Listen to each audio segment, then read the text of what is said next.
أما بعد فإن خير الحديث كتاب الله وخير الهدي هدي محمد صلى الله عليه وسلم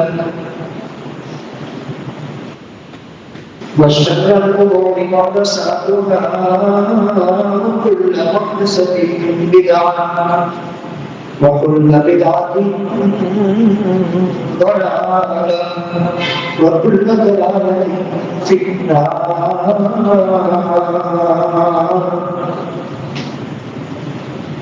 اللهم صل على محمد وعلى آل محمد كما صليت على إبراهيم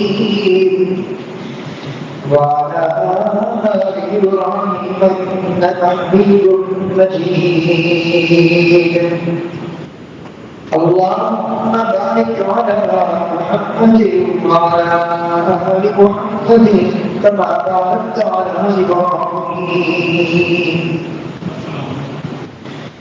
وعلى آل إبراهيم إنك حميد مجيد. أعوذ بالله من الشيطان الرجيم. بسم الله الرحمن الرحيم. يا أيها الناس اتقوا ربكم الذي خلقكم من نفس واحدة وخلق منها زوجها وبث منهما رجالا كثيرا ونساء واتقوا الله الذي تساءلون به والأرحام إن الله كان عليكم رقيبا. يا أيها الذين آمنوا اتقوا الله حق تقاته ولا تموتن إلا وأنتم مسلمون. يا أيها الذين آمنوا اتقوا الله وقولوا قولا سديدا يصلح لكم أعمالكم ويغفر لكم ذنوبكم ومن يطع الله ورسوله فقد فاز فوزا عظيما. عن عبادة بن الصامت رضي الله تعالى عنه أن النبي صلى الله عليه وسلم قال: اضمنوا لي ستا من أنفسكم أضمن لكم الجنة: اصدقوا إذا حدثتم وأوفوا إذا وعدتم وأدوا إذا أؤمنتم واحفظوا فروجكم وغضوا أبصاركم وكفوا أيديكم.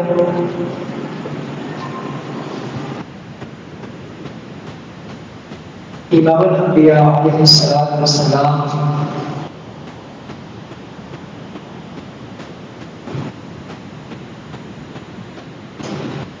مختلف اوقات میں اپنے صحابہ کرام رضوان اللہ علیہم اجمعین کو جنت کی بشارت سنایا کرتے تھے.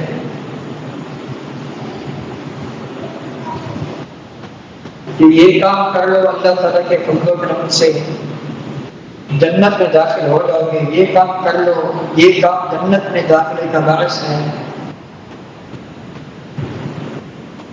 فلاں نیکی کر لو فلاں نیکی کی بدولت اللہ تعالیٰ کے خاص فضل سے جنت تک پہنچ جاؤ گے وغیرہ وغیرہ.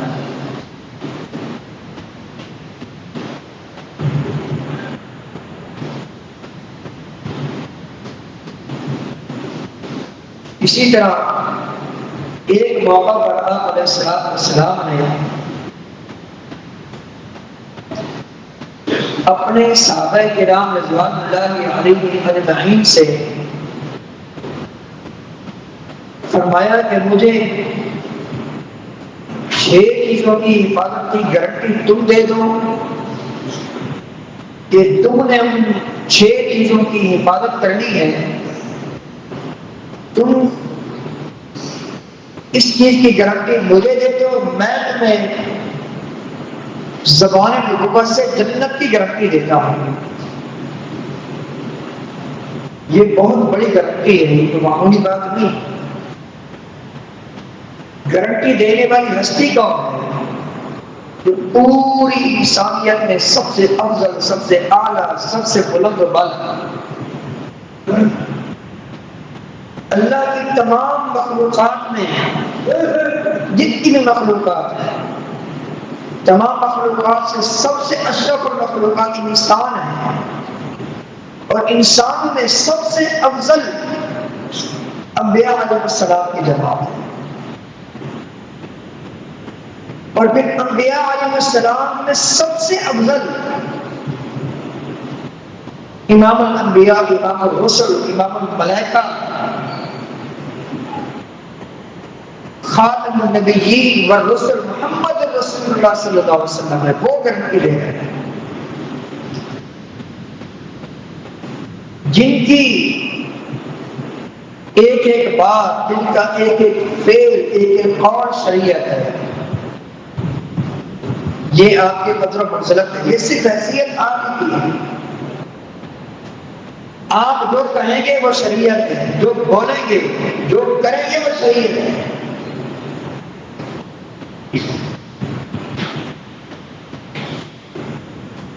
ایک موقع پر نبی کریم صلی اللہ علیہ وسلم نے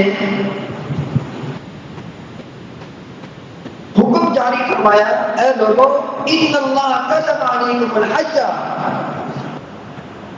اے لوگوں، اللہ تعالی نے تم پر حج فرض کر دیا، فحجوا، حج کرو۔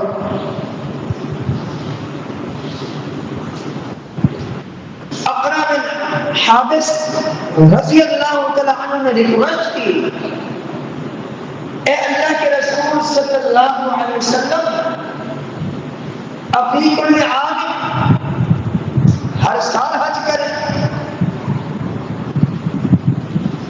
آپ علیہ السلام خاموش رہے، تھوڑی دیر کے بعد آپ نے فرمایا، لو قلت نعم لوجبت، لو وجبت لما استطعت، میں صرف اتنا کہہ دیتا، نعم، جی ہاں، صرف اتنا۔ اس نعم کی اتنی پاور ہے، ہر سال اللہ تعالیٰ حج فرض کر دیتا ہے۔ یہ نعم، یہ ایک لفظ ہے، یہ جیسے ہم بولتے ہیں نا جی ہاں، اردو میں ہم بولتے ہیں جی ہاں، یہ عربی میں نعم کا معنی ہے۔ صرف آپ جی ہاں کا لفظ ادا کر دیتے، پوری زندگی، جب تک بندے کی زندگی ہے، جب سے بندہ بلوغت کو پہنچا اس وقت سے لے کر پوری زندگی آئی، جتنی بندہ نے دیا، ہر سال اس کے لیے حج فرض ہو جاتا۔ اس نعم میں یہ قوت، یہ طاقت ہے، یہ حیثیت صرف آپ علیہ السلام کی، اور کسی کی، نہ کسی امام کی، نہ کسی بزرگ کی، نہ کسی مجتہد کی، نہ کسی محدث کی، کسی کی، صرف آپ۔ بس وہ ہستی کہہ رہی ہے کہ مجھے 6 چیزوں کی حفاظت کی گارنٹی تم دو، جنت کی گارنٹی میں محمد صلی اللہ علیہ وسلم زبان نبوت سے تمہیں دیتا ہوں۔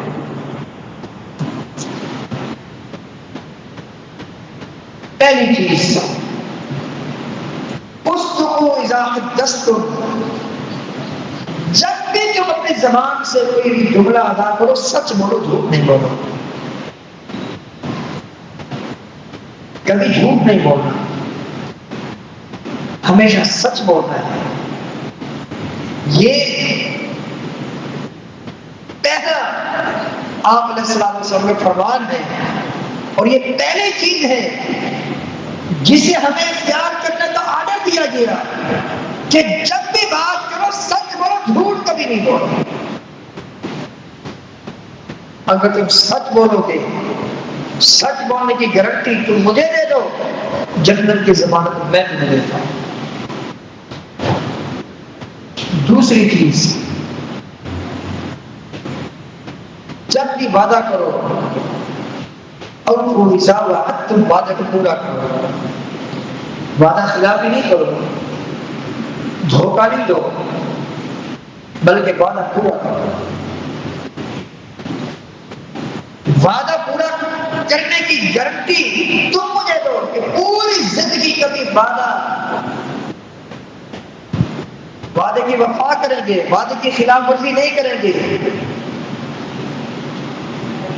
جنت کی ضمانت میں تمہیں دیتا ہوں۔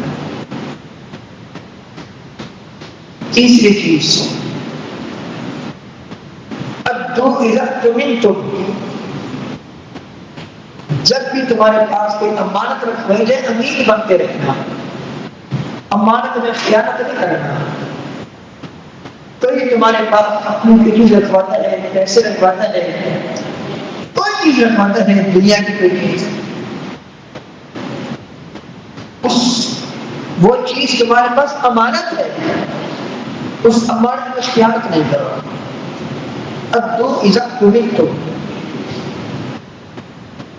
چوتھی چیز اپنی شرمگاہوں کی، اپنی عزتوں کی حفاظت کرو۔ کبھی کسی کی ماں بہن بیٹے کی طرف میری نظر سے نہیں دیکھو، اپنی نظروں میں حیا پیدا کرو، با حیا نظریں تمہاری ہوں، بے غیرت اور بے حیائی اپنی نظروں میں مت آنے دو، با حیا نظروں سے زندگی گزارو۔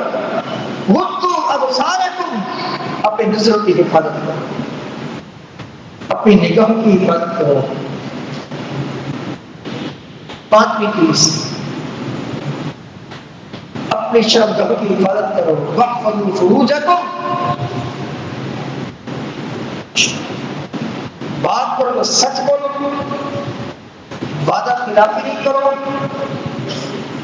امانت میں خیانت نہیں کرو، نظروں کی حفاظت کرو، اپنی عزتوں کی حفاظت کرو۔ اور نمبر 6 کفوا ایدیکم، اپنے ہاتھوں سے کسی کو تکلیف نہیں دو۔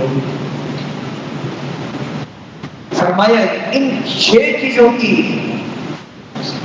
حفاظت کی گارنٹی تم مجھے دے دو، اضمن لکم الجنت، میں تمہیں جنت کی ضمانت دیتا ہوں۔ اگر ہم ان 6 چیزوں پر غور کریں، تقریباً معاشرے کی سدھار کے لحاظ سے، معاشرے کو اچھے سے اچھا، بہترین بہتر سے بہترین بنانے کے لحاظ سے ساری باتیں یہاں بیان کر دی ہیں۔ اجمالی طور پر جب ہم سچ بولیں گے، پوری زندگی سچ بولیں گے، سچ کو ہی لازم ٹھانیں گے، لوگ ہم پر اعتماد کریں گے، ہم پر بھروسہ کریں گے۔ یہ بندہ کبھی جھوٹا نہیں ہو سکتا، یہ بندہ کبھی جھوٹا نہیں ہو سکتا، لوگ ہم پر بھروسہ کریں گے۔ یاد رکھیے جب بندہ جھوٹ بولتا ہے،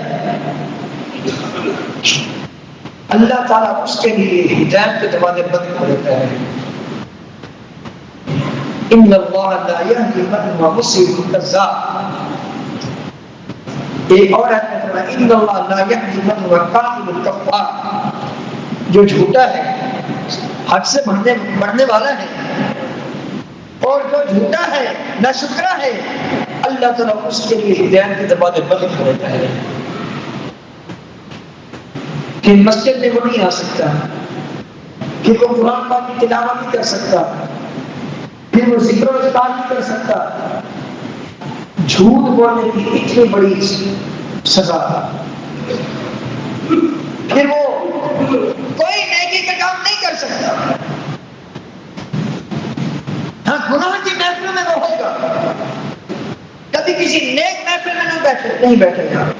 جھوٹے لوگوں کے ساتھ، جو لوگ غیر شریک کام کرنے والے ہیں ان کے ساتھ بیٹھے گا، جھوٹوں کے ساتھ بیٹھے گا، سچوں کے ساتھ، نیک لوگوں کے ساتھ نہیں بیٹھے گا۔ اس چیز کا نتیجہ ہے جھوٹ بولنے کا۔ کبھی مسجد میں نہیں آئے گا، مارکیٹ میں گھومتا پھرتا رہے گا، ادھر ادھر گھومتا پھرتا رہے گا، مسجد میں نہیں آئے گا۔ کیوں نہیں آئے گا؟ جھوٹ بولنے کی یہ سزا ہے دنیا میں۔ ایک اور کیا سزا ہے؟ فرمایا اِيَّاكُمْ وَالْكَذِبَ، جھوٹ سے بچو۔ وَإِنَّ الْكَذِبَ يَهْدِي إِلَى الْفُجُورِ، اگر جھوٹ سے نہیں بچو گے، جھوٹ تمہیں گناہ کے راستے پر چلائے گا،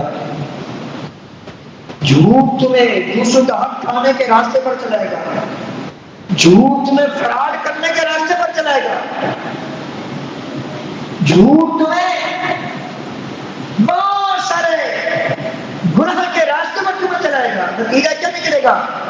وَإِنَّ الْفُجُورَ يَهْدِي إِلَى النَّارِ، گناہ کے راستے پر چلتے چلتے چلتے چلتے بندہ جہنم تک پہنچ جائے گا، الا یہ کہ بندہ اپنی اصلاح کر لے، بندہ توبہ کر لے، اپنی اصلاح کی طرف توجہ دے، سچی توبہ کرے، معافی مانگ لے، وہ الگ بات ہے۔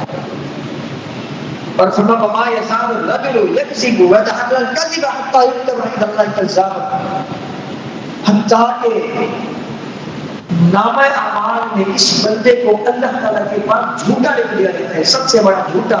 کذاب مبالغہ کا صیغہ ہے، کذاب اس شخص کے بدلے جو بہت زیادہ جھوٹ بولے گا، اللہ کی رضا میں یہ جھوٹا ہے۔ اب یہ مسجد میں ہے، یہ نمازیں پڑھے، قرآن پاک کی تلاوت کرے، ذکر و اذکار کرے، داڑھی رکھ لے، جو مرضی کر لے، اگر یہ جھوٹ نہیں چھوڑ رہا اللہ کی نظر میں یہ جھوٹا ہے، یہ کذاب ہے، کذاب۔ اس کے برعکس اگر بندہ سچائی کی طرف آ گئے، نہیں بھائی میں نے سچ ہی بولنا ہے، کبھی بھی میں نے جھوٹ نہیں بولنا، فرمایا علیکم بالصدق، سچائی کو لازم تھام لو، فإن الصدق يهدي إلى البر، اگر سچائی کو اپناؤ گے، سچائی تمہیں گناہ کے راستے کی طرف نہیں، نیکی کے راستے کی طرف نہیں کرے گی، تمہارے لیے تمہاری اصلاح کرنا آسان ہو جائے گا، نماز پڑھنا آسان ہو جائے گا، ذکر و اذکار کرنا آسان ہو جائے گا، قرآن کی تلاوت کرنا آسان ہو جائے گا، نبی کریم صلی اللہ علیہ وسلم کی ذات مبارکہ پر درود پڑھنا جو ہر جمعہ کے دن پڑھنا چاہیے آسان ہو جائے گا۔ تمہاری زبان سے جب سچ ہی نکلے گا، اللہ تعالیٰ کے فضل پہ زبان پر اللہ کا ذکر جاری ہو جائے گا، پھر زبان سے کبھی کسی کی غیبت نہیں کرو گے، برائی نہیں کرو گے، پھر زبان سے کسی کو دھوکہ نہیں دو گے، گالت گلوچ نہیں دو گے۔ جب سچائی زبان پر آ گئی، اس سچائی کی برکت سے کتنی ساری نافرمانی سے بندہ بچ جائے گا۔ ان الصدق یہدی الی البر، سچائی نیکی کا راستہ دکھاتی ہے، وان البر یہدی الی الجنہ، اور سچائی جب نیکی کا راستہ دکھاتی ہے، نیکی بندے کو جنت تک لے جاتی ہے۔ وما يزال الرجل يصدق ويتحرى الصدق حتى يكتب عند الله صديقا، بندہ ہمیشہ سچ بولتا رہتا ہے، بولتا رہتا ہے، بولتا رہتا ہے، اللہ تعالیٰ کے ہاں جو اس کا نامہ اعمال ہے، جس میں اس کے نیک اعمال ہیں، ان میں اس کو سچا لکھ دیا جاتا ہے۔ اور جو سچے لوگ ہوتے ہیں، اللہ تعالیٰ نے انہیں کل قیامت ان سے وعدہ کیا ہے، اللہ تعالیٰ ان کو جنت میں داخلے کرتے ہیں۔ سورۃ المائدہ کی آخری آیت مبارکہ پڑھا کریں، غور کیا کریں، کل قیامت کا دن ہوگا، نفس نفسی کا عالم ہوگا، انسانیت پریشان ہوگی، اللہ تعالیٰ کل قیامت کے دن فرمائے گا قال اللہ ھذا یوم یدفع الصادقین صدقهم، یہ وہ دن ہے جس دن سچوں کو ان کی سچائی نفع دے، سچوں کو جب پوری زندگی سچ بولتے رہے، آج ان کا سچ ان کے کام آئے گا، ان کو نفع دے گا، ان کے لیے اللہ کے انعامات ہوں گے، فرمایا لہم جنات تجری من تحتها الانہار خالدین فیہا، ان کے لیے ہمیشہ کے باغات ہیں جن کے لیے نہریں ہیں، اللہ تعالیٰ ان سے راضی ہو، اللہ سے راضی۔ یہ سچائی کا بھی نتیجہ ہے، یہ رزلٹ ہے۔ اگر ہم سچ بولنا شروع کر دیں، اگر کبھی زندگی میں جھوٹ بولا، آج یہ خطبہ سن کر اصلاح کی طرف توجہ دے دے، سچائی کے راستے پر چل پڑے، جنت کی گارنٹی ہمیں مل رہی ہے، اللہ کے بندے کی معمولی گارنٹی نہیں، اور گارنٹی کس ہستی کی طرف سے ہے جو پوری انسانیت میں سب سے افضل، سب سے اعلیٰ ہے، سب سے بلند و بالا ہے۔ دوسری چیز جس کے بارے میں بیان فرمایا، جب بھی تم کسی سے وعدہ کرو، وعدہ پورا کرو، اوفوا اذا وعدتم، اللہ تعالیٰ کا فرمان یا ایھا الذین آمنوا اوفوا بالعقود، اے وہ لوگوں جو ایمان لائے ہو، آپس میں جو تم نے کسی سے وعدے کرنے کے وعدے پورے کرو، اوفوا بالعہد ان العہد کان مسئولا، سورۃ الاسراء میں فرمایا وعدے پورے کیا کرو. یاد رکھو اگر وعدے پورا نہیں کرو گے کل قیامت کے دن تم سے سوال کیا جائے گا, تم سے پوچھا جائے گا. منافق کی علامات میں سے ایک علامت ہے فرمایا وَإِذَا وَعَدَ أَخْلَفَ, ایک روایت میں وَإِذَا عَاهَدَ غَدَرَ. منافق جب بھی کوئی وعدہ کرے گا وہ وعدہ وفا نہیں کرے گا, وعدے کی خلاف ورزی کرے گا, وعدہ پورا نہیں کرے گا. وعدے کو پورا نہ کرنا یہ نفاق کی علامت ہے, نفاق ہے. اسی طرح سچ نہ بولنا, جھوٹ بولنا, یہ بھی منافق کی نشانی ہے. فرمایا اذا حدث کذب, منافق کو اگر دیکھنا ہو اس شخص کو دیکھ لو جو جھوٹ بولتا ہے. منافق کی یہ علامت ہے, یہ نشانی ہے. جب بھی بات کرے گا جھوٹ بولے گا اور وعدہ خلافی کرے گا. جب بھی وعدہ کرو وعدہ پورا کرو. وعدے کے بارے میں کل قیامت کے دن پوچھا جانا ہے. ان اللہ تعالیٰ کا فرمان قرآن پاک میں اللہ تعالیٰ کا فرمان تیسری چیز کے بارے. وہ تیسری چیز کیا ہے؟ ادو اذا تمنتم, جب تمہارے پاس امانت رکھوائی جائے امانت میں خیانت نہیں کرو. کتنے لوگ ایسے ہیں ان کو امانت دی جاتی ہے امانت میں خیانت کرتے ہیں. یاد رکھنا امانت میں خیانت کرنا یہ بھی نفاق ہے, یہ بھی منافقت ہے. فرمایا وَإِذَا اؤْتُمِنَ خَانَ, منافق کی علامتوں میں سے یہ علامت اور نشانی ہے جب بھی اس کے پاس امانت رکھنی جاتی ہے امانت میں خیانت کرتا ہے. اور یہاں کیا کہا گیا کہ امانت میں خیانت نہیں کرو. امانتوں جن جن کی امانتیں ہیں ان کو واپس لوٹاؤ. اگر ایسا کرو گے جنت کی گارنٹی ملے گی. اور اللہ تعالیٰ کا فرمان ان اللہ یأمرکم ان تؤدوا الامانات الی اہلها, اللہ تعالیٰ یہ حکم دے رہا ہے جب بھی تمہارے پاس کسی کی امانت ہو جب بھی وہ تم سے مانگے اس کو واپس کرو. یہ چیز اسی کی ہے تمہاری چیز نہیں. اگر خیانت کرو گے دل میں نفاق آئے گا. اور سب سے بڑھ کر یہ لوگ بھی تمہیں امین نہیں سمجھیں گے, لوگ تمہیں امانت دار نہیں سمجھیں گے, لوگوں کی نظر میں تمہاری عزت گر جائے گی, لوگوں کی نظروں میں تمہارا مقام مرتبہ گر جائے گا. اس وجہ سے فرمایا جب بھی تمہیں امانت دی جائے امانتوں کو واپس کرو. اسی طرح ایک اور چیز کے بارے میں فرمایا جس کے بارے میں فرمایا اختیار کرو گے جنت کی ضمانت ملے گی. اپنی نظر میں حیا پیدا کرو, اپنی نظر کی حفاظت کرو. امام الانبیاء علیہ السلام نے علی رضی اللہ عنہ سے فرمایا علی لا تتبع النظرة النظرة فإن لك الأولى وليست لك الأخرى. اگر اچانک کسی غیر محرم خاتون پر نظر پڑ گئی فوراً اپنی نظر کو نیچے کر لو. اگر ایک بار غلطی سے نظر پڑ گئی دوبارہ اگر تم نے کسی غیر محرم خاتون کو جان بوجھ کر دیکھ لیا کل قیامت کے دن اس کے بارے میں سوال ہوگا. قل للمؤمنین یغضوا من ابصارهم ویحفظوا فروجهم, اللہ تعالیٰ کا فرمان اہل ایمان سے کہہ دیجئے اپنی نظروں کو جھکا کر رکھا کریں اور اپنی عزت کی حفاظت کیا کریں. تبھی تو پردے کا حکم دیا گیا, خواتین کو پردے کا حکم دیا گیا. یدنین علیہن من جلابیبہن, خواتین کے لیے پردہ کرنا انتہائی ضروری ہے. اور اسی طرح مردوں کے لیے ان کی نظروں کی حفاظت کرنا ضروری ہے, نظروں میں حیا پیدا کرنا ضروری ہے.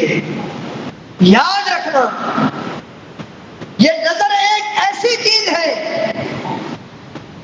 اگر یہ نظر کسی غیر محرم عورت پر پڑ گئی اور بندہ مزید آگے چلا گیا یہی چیز بندے کو گناہ تک لے جاتی ہے. آپ علیہ السلام نے فرمایا العینان تزنیان وزناہما النظر, اگر کوئی بندہ اپنی نظروں کی حفاظت نہیں کرتا یہ اپنے ذہن میں یہ بات رکھ لے اس کی نظروں میں حیا نہیں ہے، بلکہ اس کی نظروں میں بدکاری کا جذبہ ہے، اور بدکاری کی نسبت یہاں نظروں کی طرف کی گئی۔ اگر نظروں کی حفاظت نہیں کرتے یہ نظروں کی حفاظت نہ کرنا فرمایا یہ بدکاری ہے، اس سے بچنا ضروری ہے۔ اسی طرح اور چیز کے بارے میں فرمایا اپنے عشق کی حفاظت کرو، عشق کی حفاظت کرنا بھی انتہائی ضروری ہے۔ اور قرآن پاک میں اللہ تعالیٰ نے بار بار اس بات کو بیان فرمایا، لا تقربوا الزنا انہ کان فاحشا، بدکاری کے قریب نہیں جاؤ، یہ فحاشی والے کام ہیں، یہ برے کام ہیں۔ لا تقربوا الفحش ما ظهر منها وما بطن، ظاہری اور باطنی جتنے بھی فحاشی کے کام ہیں ان کی طرف مت جانا۔ اور یاد رکھنا جس معاشرے میں فحاشی عام ہو جائے وہ معاشرہ تباہی بربادی کا درجہ ہے۔ اس معاشرے میں فحاشی والے کام یہ اس معاشرے کی تباہی اور بربادی کا سبب بنتے ہیں۔ آپ علیہ الصلوۃ والسلام نے ایک موقع پر کہا تھا ان قریب عرب کے لیے ویل ان پر مسلط ہونے والی ہے۔ عرض کیا گیا ہم میں نیک لوگ ہوں گے تب بھی ہلاک ہو جائیں گے؟ فرمایا جی ہاں، جس معاشرے میں فحاشی عام ہوگی اس معاشرے کے لوگوں کی ہلاکت مقدر بنے گی۔ اور فرمایا جس معاشرے میں بدکاری عام ہو جائے اس میں ایسی ایسی بیماریاں پھوٹ پڑتی ہیں، بڑی موذی بیماریاں جو سابقہ اقوام میں نہیں ہوئی۔ اور فرمایا جس معاشرے میں بدکاری عام ہو جائے اس معاشرے میں اموات کثرت سے ہونے لگتی ہیں۔ یہ فحاشی کا منفی اثر ہے۔ اسی طرح آخر میں فرمایا اپنے ہاتھوں کی حفاظت کرو، اپنے ہاتھوں سے کسی کو تکلیف نہیں دو، کسی کو نقصان نہیں پہنچاؤ۔ فرمایا المسلم من سلم المسلمون من لسانه ويده، حقیقت مسلمان ہے ہی وہ جو جس کے ہاتھ سے دوسرا مسلمان محفوظ رہے۔ والامن الناس والمؤمن من امنه الناس على دمائهم واموالهم، حقیقت میں مومن وہ ہے جس کے ہاتھ سے دوسرے مسلمان کی جان اس کا خون محفوظ رہے۔ تو عرض کر رہا تھا ان 6 چیزوں کی حفاظت کی ضمانت نبی کریم صلی اللہ علیہ وسلم کا تم مجھے دو، میں تمہیں جنت کی ضمانت دیتا ہوں۔ بات کرو تو سچ بولو، وعدہ کرو تو پورا کرو، اور امانت رکھوائی جائے تو اس میں خیانت نہیں کرو، اپنی نظروں کی حفاظت کرو، عزتوں کی حفاظت کرو، اپنے ہاتھوں کی حفاظت کرو۔ فرمائیں 6 چیزوں کو تم اختیار کر لو، میں تمہیں جنت کی ضمانت دیتا ہوں۔ اللہ تعالیٰ سے دعا ہے اللہ تعالیٰ ہم سب کو جس طرح اللہ کے گھر میں یہاں موجود ہیں، اللہ تعالیٰ ہم سب کو خاص کر ان 6 چیزوں کی حفاظت کی توفیق عطا فرمائے۔ اور اللہ تعالیٰ کے خاص فضل و کرم سے اللہ تعالیٰ سے دعا کرتے ہیں اللہ تو اپنے خاص فضل و کرم سے ہمیں جنت کے مستحق بنا دے۔ استغفر اللہ لی و لکم ولسائر المسلمین۔